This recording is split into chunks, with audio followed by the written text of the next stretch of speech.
திருக்கச்சி நம்பிகளே, ராமானுஜனோடு அடியேன் இருக்கும் ஒவ்வொரு க்ஷணமும் ஒரு புது அனுபவமாக இருக்கிறது.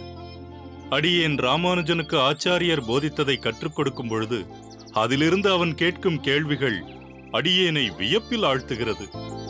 அடியேன் கற்றவைகள் அனைத்தையும் மீண்டும் புதுப்பித்துக் கொள்வது போல் இருக்கிறது.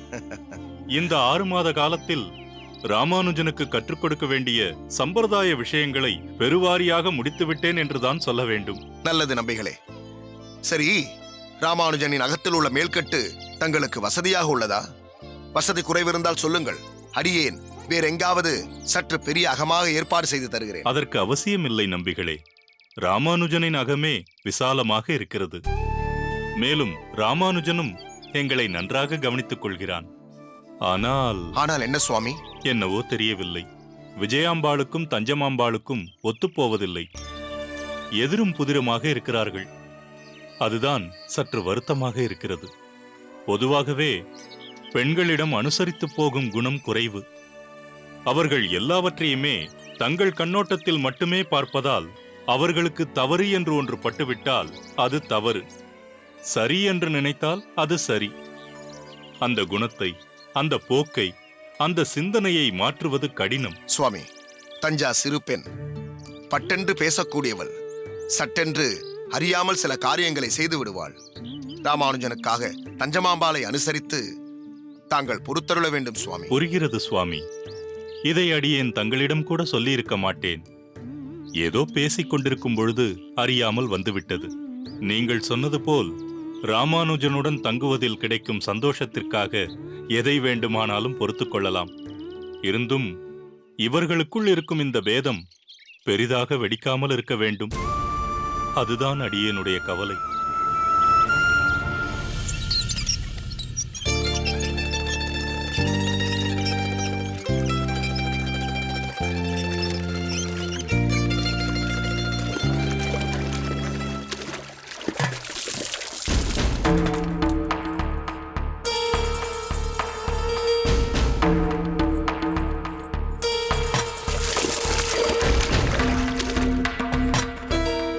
கிணற்றிலிருந்து ஜலத்தை இழுக்கும் பொழுது பார்த்து எடுக்க வேண்டாம்? அருகே என்னுடைய குடம் இருக்கிறது என்று தெரியவில்லையா?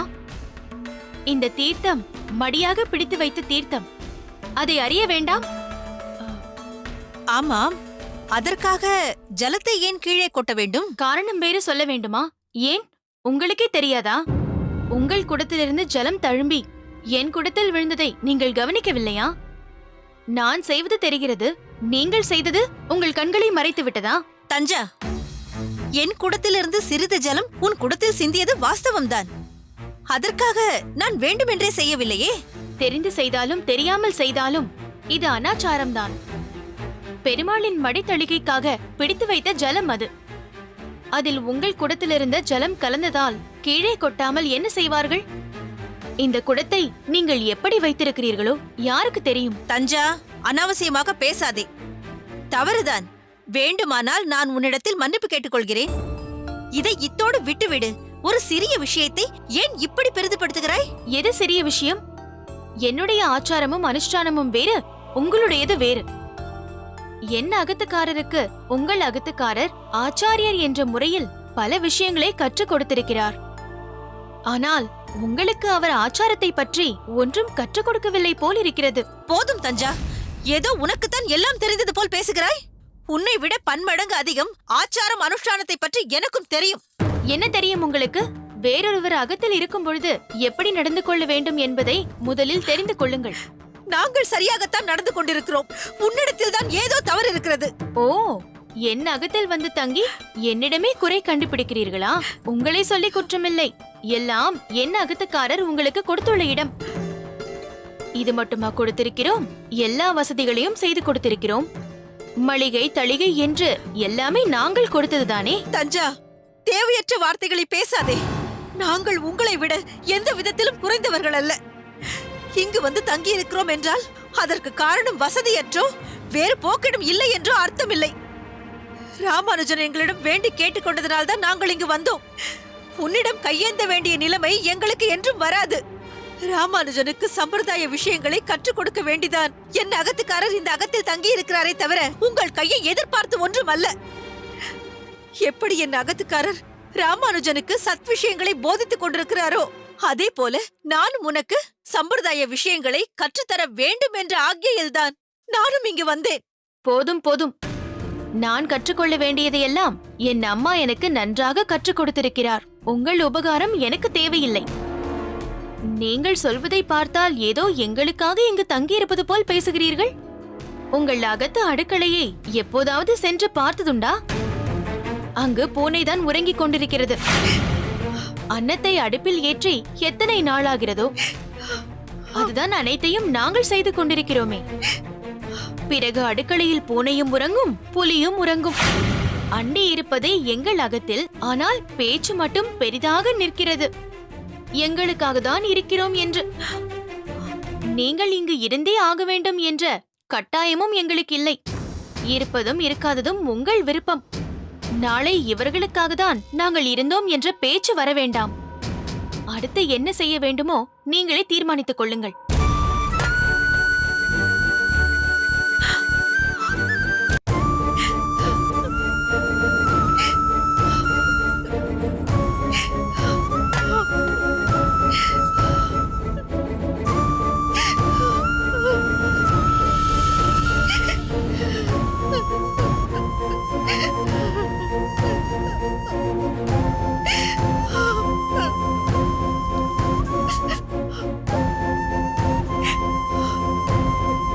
விஜயா,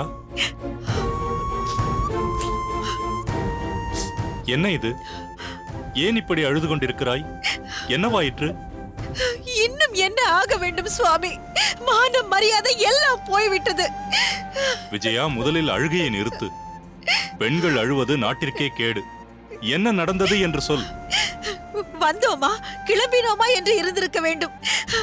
அப்படி செய்யவில்லையே. பாருங்கள், இப்பொழுது எல்லாவற்றையும் வாங்கி கட்டிக்கொள்ள வேண்டியதாயிற்று. விஜயா, முதலில் சுற்றி வளைத்து பேசுவதை நிறுத்திவிட்டு சொல். உன்னை யார் என்ன சொன்னார்கள்? வேறு யார்? இந்த அகத்து முதலாளினி தஞ்சமாம்பாள் தான். எல்லாம் என் தலையெழுத்து. இவள் வசைப்பாடுவதையெல்லாம் வாங்கிக் கொள்ள வேண்டியதா இருக்கிறது. தேவையில்லாமல் வார்த்தைகளை கொட்டாதே விஜயா. ஜலம் கொண்டு வரத்தானே சென்றாய். போன இடத்தில் நீ என்ன வம்பு செய்து வந்தாய்? அதை முதலில் சொல். எந்த வம்பு தும்புக்கும் நான் போகவில்லை. பழுக்க காய்ச்சிய இரும்பை காதில் நுழைத்தது போல் பேசியது தஞ்சாதான். உங்களது உத்தம சிஷ்யர் ராமானுஜரின் பாரியாள்தான். ராமானுஜன் அடியேனின் உத்தமோத்தம சிஷ்யன்தான் என்பதில் அடியேனுக்கு எந்த மாற்று கருத்தும் இல்லை. அவனது பாரியாளிடம் நீ ஏன் வாக்குவாதம் வைத்துக் கொண்டாய்? அதை சொல். ராமானுஜர் உத்தமர் என்பதை நானும் மறுக்கவில்லை. ஆனால் அவரது மனையாள் அப்படிப்பட்டவள் அல்ல. கிணத்தடியில் என்ன நடந்ததென்று தெரியுமா? நமக்கு பெருத்த அவமானம் நேர்ந்து விட்டது. புரியும்படி சொல் விஜயா. நாம் தஞ்சாவின் தயவை எதிர்பார்த்துதான் குடித்தனம் நடத்துகிறோமாம். அவள் திரவிய சகாயத்தில் தான் நாம் ஜீவித்திருக்கிறோமாம். விஜயா, அபாண்டமாக பழி போடாதே. தஞ்சா இப்படி பேசுவாளா என்ன? அவள் அதை மட்டும் பேசவில்லை. நமது அடுக்களையில் பாதி நாட்களுக்கு பூனைதான் படுத்து உறங்குகிறதாம். தழுகை செய்வதற்கான அறிகுறியே இங்கு இல்லையாம். அனைத்தையும் ராமானுஜன் தான் நமக்கு செய்து கொடுக்கிறானாம். ஏதோ ஒரு சிறு துளி ஜலம் நமது குடத்தில் இருந்து அவள் மடி தழுகைக்காக ஜலம் எடுத்த குடத்தில் தெரிந்து விட்டது. இது ஒரு குற்றமா சுவாமி? யதார்த்தமாக நடந்த சம்பவத்திற்கு என்னென்னவோ அவள் பேசிவிட்டாள். நான் இவ்வளவு சொல்லியும் தங்களுக்கு என் பேச்சில் நம்பிக்கை வரவில்லை, அப்படித்தானே? நீ பொய் சொல்கிறாய் என்று சொல்லவில்லை விஜயா. பிறகு மௌனமாக இருந்தால் என்ன அர்த்தம்? தெரியும், நீங்கள் எதுவும் செய்ய மாட்டீர்கள் என்று. அதனால்தான் நானே அவளுக்கு உரைக்கும்படி 4 வார்த்தைகள் நறுக்கென்று கேட்டுவிட்டு வந்துவிட்டேன். அவசரப்பட்டு விட்டாய் விஜயா. அபச்சாரப்பட்டும் விட்டாய். தஞ்சா பேசினாள் என்பதற்காக நீ எதிர்த்து பேச வேண்டுமா? மடித்தளிகைக்காக ஆச்சாரமாக ஜலம் எடுத்திருக்கிறாள். அதில் குறை ஏற்பட்டு விட்டதாக கருதி சில வார்த்தைகளை சொல்லி இருக்கிறாள். நீ இதை பெரிதுபடுத்தி இருக்க வேண்டாம் என்பதுதான் அடியேனின் கருத்து. அப்படி என்றால் நான் தஞ்சாவை பதிலுக்கு கடிந்து கொண்டதுதான் தவறு என்கிறீர்களா? தவறுதான். தஞ்சமாம்பாள் ஒரு சிறு பெண். நம் மகள் அத்துழா இப்படி நடந்து கொண்டு விட்டால் அவளிடம் இப்படித்தான் பேசுவாயா? பக்குவமாக இதமாக எடுத்துச் சொல்ல மாட்டாயா? தஞ்சாவிடமும் நீ அப்படித்தானே செய்திருக்க வேண்டும். ராமானுஜனுக்கு சம்பிரதாய விஷயங்களை போதிக்க வேண்டும் என்பதுதான் நம் ஆச்சாரியரின் ஆக்ஞை. இதை பெரும் பாக்கியமாக கருதிதான் அடியேன் இங்கு இருந்து கொண்டிருக்கிறேன். அதை எப்படி நீ உணராமல் போனாய்? நடந்ததை கேள்வியுற்றால் ராமானுஜனின் மனது எவ்வளவு வேதனைப்படும். இனி அவன் முகத்தில் அடியேன் எப்படி விழிப்பேன்? இனி நாம் இங்கிருப்பது முறையல்ல. விஷயமறிந்து ராமானுஜன் துக்கப்பட்டால் அவன் வதனத்தை அடியேனால் கண்டு சகித்துக் கொள்ள முடியாது. நீயும் மேலும் மேலும் வைஷ்ணவ அபச்சாரத்தை செய்து கொண்டேதான் இருப்பாய். அடியேன் ஒரு முடிவெடுத்து விட்டேன். உடனடியாக நம் உடைமைகளை எல்லாம் எடுத்துக்கொள். நாம் ஸ்ரீரங்கத்திற்கு புறப்பட வேண்டும். ராமானுஜன் அகத்திற்கு வருவதற்கு முன் நாம் இதை செய்தாக வேண்டும். சீக்கிரம் ஆயத்தமாக. ராமானுஜன் வந்ததும் ஒரு வார்த்தை சொல்லிவிட்டு என்னவென்று சொல்வது? என் அகத்துக்காரை அபச்சாரப்பட்டு விட்டாள், அதனால் அடியேன் ஸ்ரீரங்கம் போகிறேன் என்றா? அதற்கு ராமானுஜன் சம்மதிப்பானா? சீக்கிரம் அனைத்தையும் தயார் செய். ராமானுஜன் வருவதற்குள் நாம் புறப்பட வேண்டும். போ.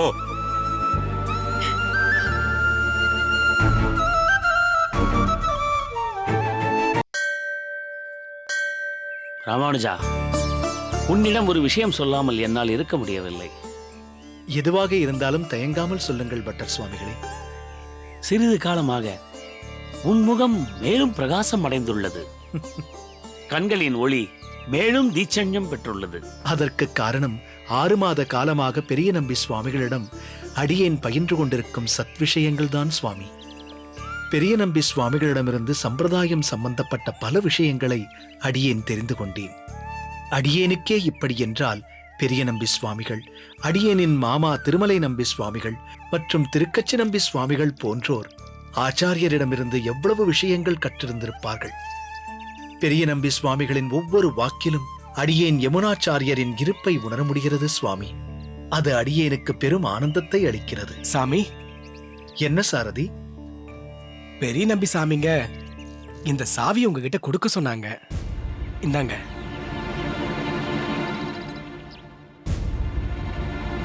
என்ன சாவி இது? உங்க வீட்டு மேல்கட்டுல அவர் தங்கியிருந்தார் இல்லையா, அந்த சாவின்னு சொன்னார் சாமி. இதையேன் அவர் உன்னிடம் கொடுத்தார்? தெரியாது சாமி. நான் கோயிலுக்கு வரத்துக்காக கிளம்பிக்கிட்டு இருந்தேன். அப்போ மடத்துக்கு வந்த பெரிய நம்பி சாமிகள் இந்த சாவியை என்கிட்ட கொடுத்து இதை உங்ககிட்ட சேர்க்க சொன்னாரு சாமி. வேறு ஏதாவது சொன்னாரா? இல்ல சாமி. ராமானுஜா, ஒருவேளை அருகே இருக்கும் கூரத்திற்கு கதா கலக்ஷேபம் செய்வதற்காக யாராவது அழைத்திருப்பார்கள். நம்பி சுவாமிகள் தன் தர்மபத்தினியோடு அங்கு சென்றிருப்பார். பொழுது சாய்வதற்குள் வந்து விடுவார்.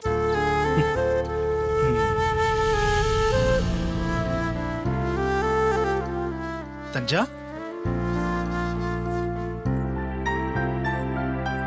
சொல்லுங்கள் சுவாமி. இந்தா, இது பெரிய நம்பி சுவாமிகள் தங்கும் மேல்கட்டின் சாவி. இதை பத்திரமாக வைத்துக்கொள்.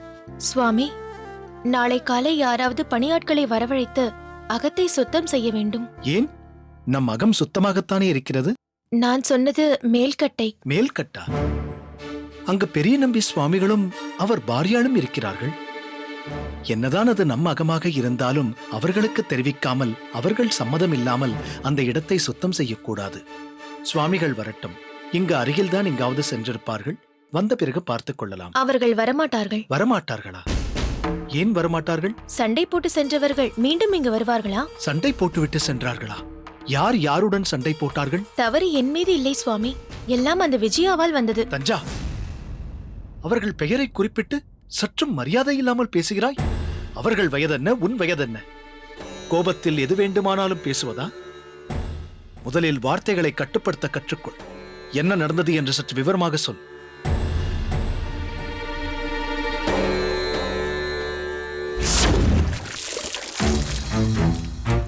என் குடத்திலிருந்து சிறிது ஜலம் உன் குடத்தில் சிந்தியது வாஸ்தவம்தான்.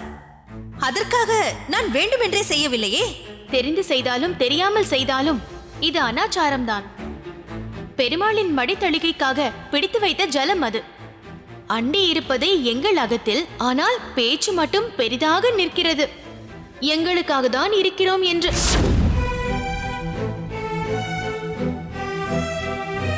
இப்பொழுது நீங்களே சொல்லுங்கள், நான் பிடித்து வைத்திருந்த தீர்த்தத்தில் அவர்களுடைய நீர் கலந்தது தவறுதானே? தவறுதான், தவறேதான். தீர்த்தம் பட்டது தவறல்ல. நீ பெரிய நம்பி சுவாமிகள் பாரியாளிடம் பேசிய விதம்தான் தவறு.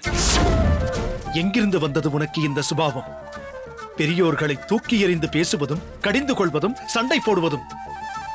முன்பெல்லாம் நீ இப்படி இருந்ததில்லை. எதனால் வந்தது இந்த மாற்றம்? அடியேன் அறிந்த தஞ்சா வேறு, இப்பொழுது அடியேன் பார்க்கும் தஞ்சா வேறு. ஒரு பெண் நடந்து கொள்வது போலவா நீ நடக்கிறாய்? உன் நடத்தையில் பேய்குணம் வந்திருக்கிறது. நீங்களும் தான் வெகுவாக மாறிவிட்டீர்கள். என்னிடம் சரிவர எதுவும் சொல்வதில்லை. திடீரென முடிவெடுக்கிறீர்கள். நான் ஏதோ தவறாக பேசிவிட்டதாக என் மீது குறை சொல்கிறீர்களே. பெரிய நம்பி சுவாமிகளின் பாரியாளும் பதிலுக்கு பதில் பேசிக் கொண்டிருந்தார்கள். ஏதோ நமக்காக தான் இங்கு இருப்பது போல் பேசிக் கொண்டிருந்தார்கள். ஏன் பேச மாட்டார்கள்? உன் வயதிற்கு நீ பேசலாம் என்றால் அவர்கள் வயதிற்கு அவர்களும் பேசத்தான் செய்வார்கள்.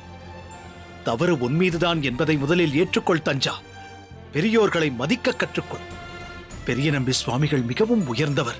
அடியேனின் மாமா திருமலை நம்பி சுவாமிகளே அவரை சேவித்து வணங்குவார். அப்படிப்பட்டவரை அகத்தை விட்டு போகும்படி செய்து விட்டாயே. சுவாமி, உங்களுக்கு உங்கள் ஆச்சாரியர் முக்கியம் என்றால் எனக்கு என் ஆச்சாரம்தான் முக்கியம். என் பெற்றோர்கள் என்னை அப்படித்தான் வளர்த்திருக்கின்றனர். குருவிற்கு மரியாதை கொடுக்கலாம். அதற்காக அவருடைய பாரியால் செய்வதெல்லாவற்றையும் பொறுத்துக் கொள்ள வேண்டும் என்ற நிர்பந்தம் எனக்கில்லை. நான் செய்ததில் எந்த தவறும் இல்லை.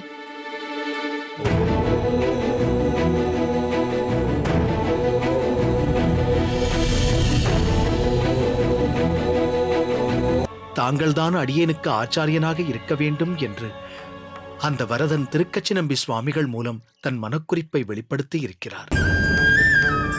இயக்குனர் கார்த்திக் நரேன் சஸ்பென்ஸ் த்ரில் கலந்த கதையை எல்லோரும் ரசிக்கும்படியாகவும் வியக்கும்படியாகவும் காட்சியாக்கியிருக்காரு. ரஹ்மானின் கதாபாத்திரம், அதன் உண்மைத்தன்மை இரண்டுமே படத்திற்கு கூடுதல் உறுதியை தருது. மொத்தத்தில் துருவங்கள் 16 பாஸ்.